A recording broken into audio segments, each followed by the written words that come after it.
जय श्री श्याम भक्तजनों, आप सभी भक्तजनों को कार्तिक मास की हार्दिक शुभकामनाएं। राधे रानी का आशीर्वाद सभी भक्तजनों पर बना रहे। आज हम आपको इस वीडियो पे 14वें अध्याय का वर्णन करने जा रहे हैं।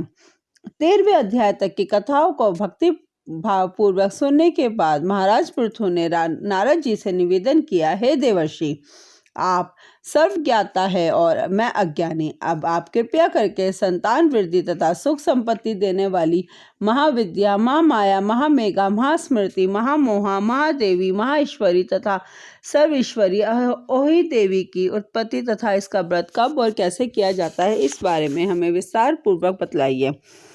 महाराज पृथु द्वारा इस प्रकार प्रार्थना किए जाने पर नारद जी एक प्राचीन इतिहास सुनाते हुए बोले, हे राजन, एक समय कली काल में बड़ा भारी दुर्भिक्ष पड़ा।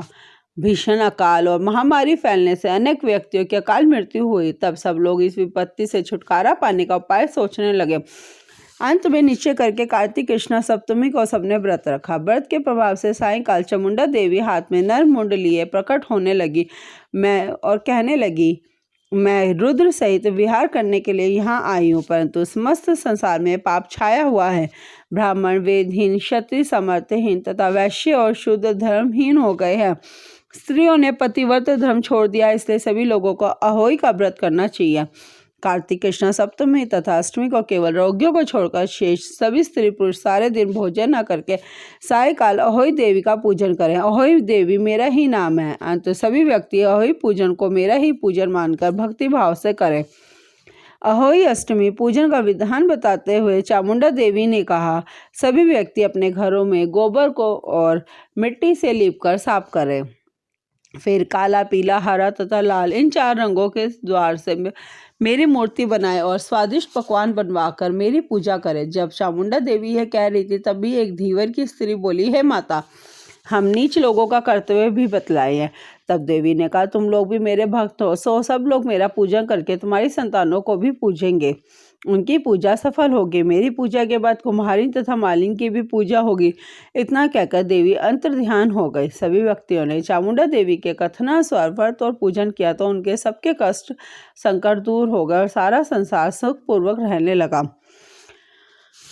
अहोई अष्टमी की कथा सुनने के बाद पश्चात राजा पृथु ने नारद जी से पूछा, हे ऋषिवर, महीनों में कार्तिक और तिथियों में काशी को सर्वश्रेष्ठ क्यों माना गया है, कृपया करके बतलाइए। तब नारद जी बोले, हे राजन, एक बार यही प्रश्न सत्यभामा जी ने भगवान कृष्ण से पूछा था। भगवान श्री कृष्ण ने जो उत्तर सत्यभामा को दिया था वही मैं तुमसे कहता हूँ, ध्यान पूर्वक सुनिए।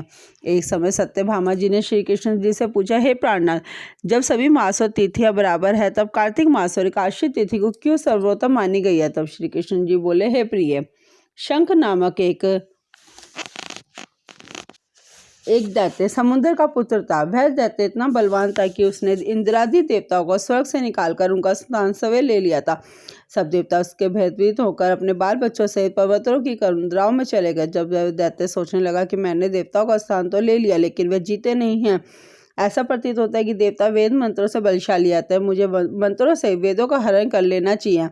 जब उसने ऐसा विचार किया तो वेद डर के मारे समुद्र में छिप गए। ब्रह्मा आदि सब देवताओं ने संसार को वेद विहीन देखा तो सभी देवी देवता भगवान विष्णु की शरण में गए।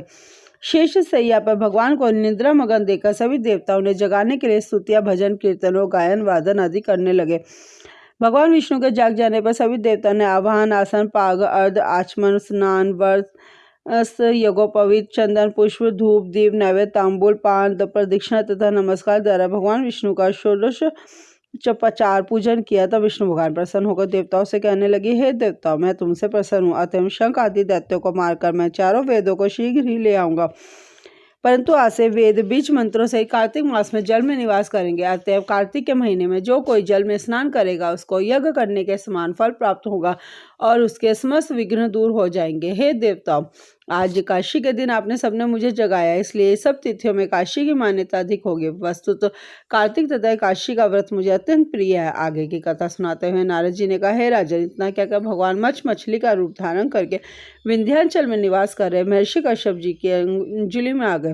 कश्यप जी ने उनको कमंडल में डाल दिया। जब कमंडल भर गया तो मत्स्य रूपधारी भगवान विष्णु कहने लगे कि हमको कोई बड़ा स्नान दो। तब कश्यप जी ने वो घड़ा दिया, घड़ा भी भर गया। तब उन्होंने कुएं में छोड़ दिया, परंतु भगवान मत्स्य रूप से तेजी से बढ़ते गए। कश्यप जी ने उनको समुद्र में डाल दिया।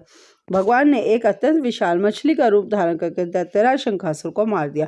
शंखासुर को मारने के पश्चात भगवान मत्स्य रूप त्याग कर विश्राम हेतु बद्रीनारायण चले गए।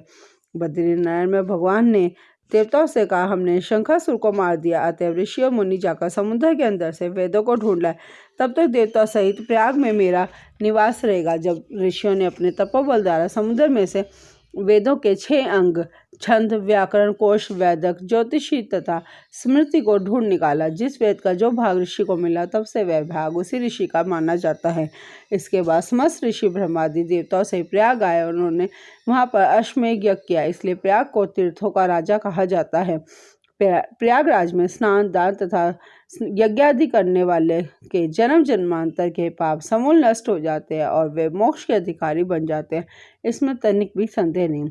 इसी के साथ कार्तिक महात्म्य का 14 अध्याय समाप्त होता है। जय श्री श्याम भक्तजनों।